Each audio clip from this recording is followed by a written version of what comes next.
Listen carefully, precious daughter. There is a mystery in the spirit, and if you do not understand it early, life will keep repeating lessons with pain. Many of you keep asking God in tears, why don't they value me? Why do they overlook me? Why do they speak to me anyhow? Why do they come close and yet never stay with honor? And the Lord sent me to tell you the truth you may not like, but the truth that will set you free. Respect is not begged for.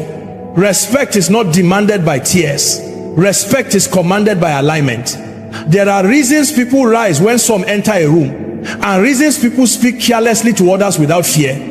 It is not beauty, it is not age, it is not even talent alone. It is something deeper, something spiritual. Many girls have power but no posture. Many have grace but no boundaries. Many have value but they have advertised themselves cheaply. And hear me carefully, the way people treat you is often a response to what you permit, what you project, and what you tolerate.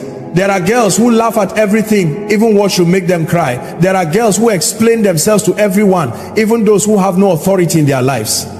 There are girls who give emotional access to people who have not earned spiritual permission, and when people see this, even unconsciously, they lose reverence. In the spirit, familiarity without honor produces contempt. When you make yourself too available, too accessible, too predictable, people stop handling you with care. Not because you are not valuable, but because value that is exposed without order is abused. Hear me? Jesus was meek, but he was not cheap. He was loving, but he was not careless. There were crowds around him, but access to him was controlled. Even God himself does not reveal everything to everyone. If the Almighty values boundaries, who taught you that openness without wisdom is humility? Some of you were taught to be nice, but not taught to be discerning. You were taught to be quiet, but not taught to be confident. So you grew up apologizing for your existence, shrinking your voice, laughing to be accepted, overgiving to be loved, and slowly respect left the room. Let me tell you something that may shock you. People don't always disrespect you because they are evil. Many times they disrespect you because you don't respect yourself enough to enforce order. When you tolerate jokes that wound you, you train people to wound you again. When you accept inconsistency, you announce that stability is not required to access you. When you keep explaining your worth, you prove you don't believe it fully. In the realm of the spirit, honor responds to clarity. When a woman knows who she is, confusion cannot stay around her. When a girl understands her assignment, casual people become uncomfortable. That discomfort is not your problem, it is evidence of growth. Some of you are too loud in places where silence will give you authority, and too silent in places where your voice is required. Respect does not come from noise, it comes from weight. And weight comes from depth, discipline, and self-governance. Watch this. The same people who ignore you today will adjust tomorrow when you change posture.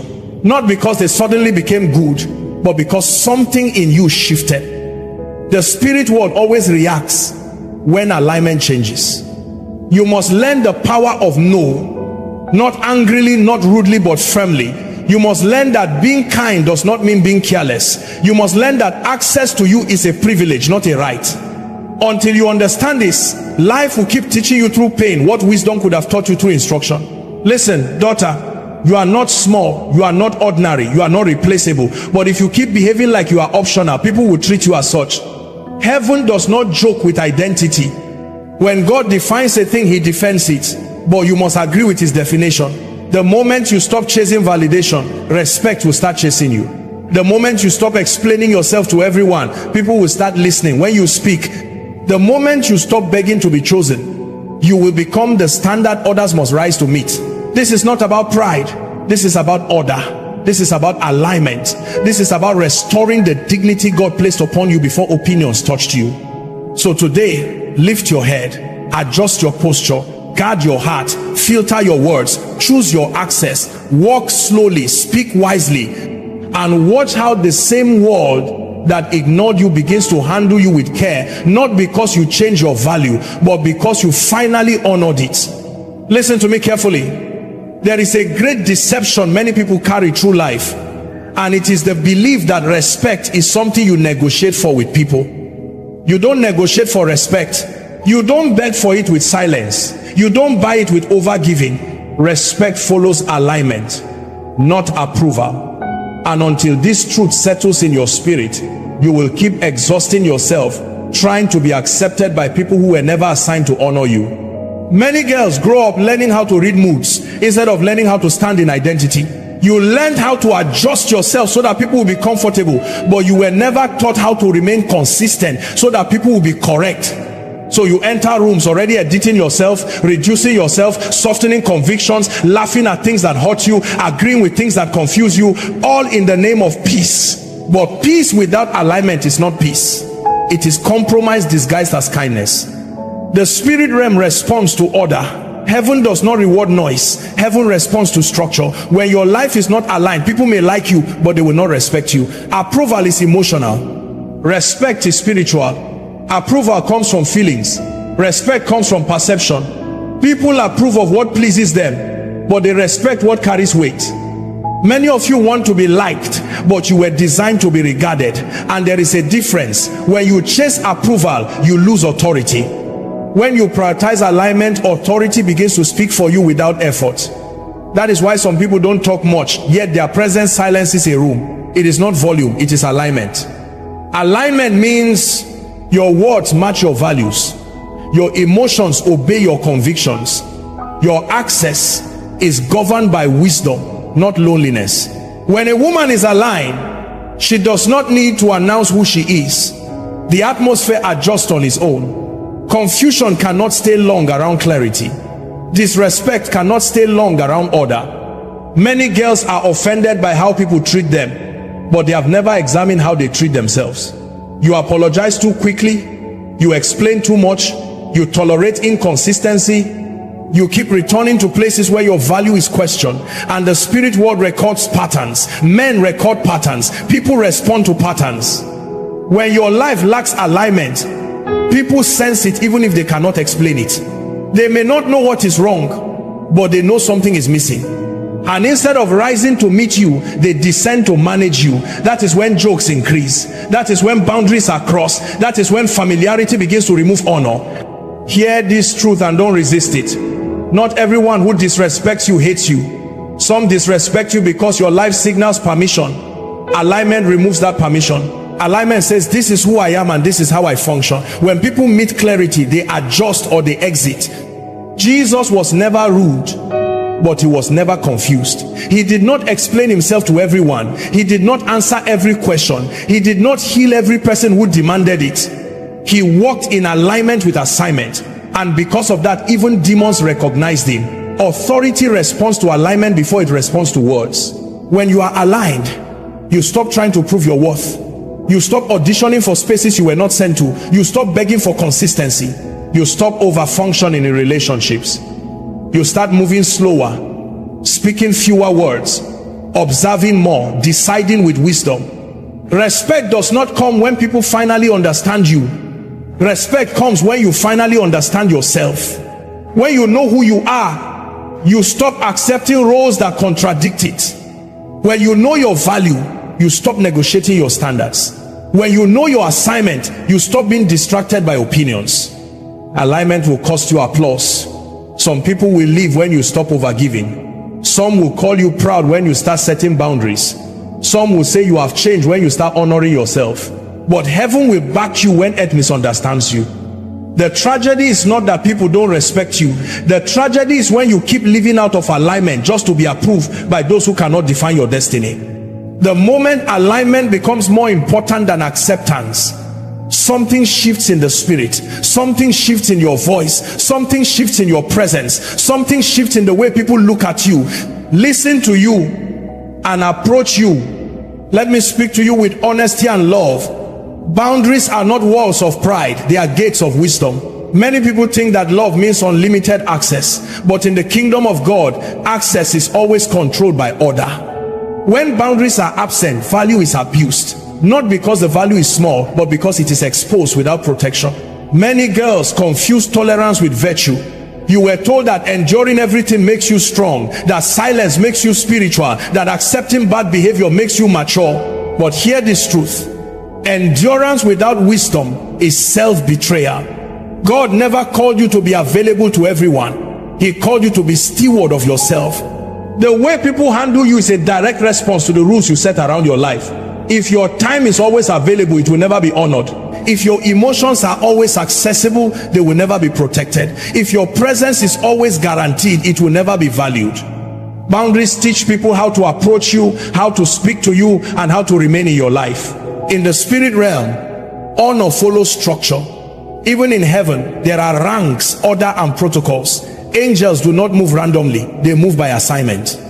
If heaven functions with boundaries, why do you think your life can function without them? Some of you keep asking why people keep crossing lines, but you have never clearly drawn them. You keep hoping people will understand, but clarity was never spoken. Silence does not communicate standards. Unspoken expectations always lead to repeated disappointment. Boundaries are not emotional reactions, they are spiritual decisions. They are not built in anger, they are established in alignment. When you finally decide what is acceptable and what is not, your life becomes easier, not harder. Chaos reduces when clarity increases.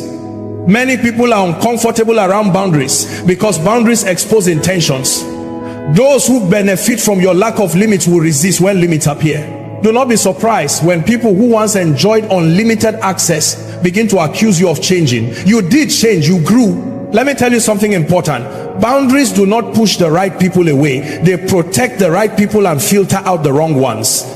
Anyone who truly values you will adjust to your standards. Anyone who refuses to adjust was never assigned to stay. When you don't set boundaries, you teach people that disrespect has no consequences. And where there are no consequences, behavior never changes. People repeat what you allow. Patterns form where limits are absent.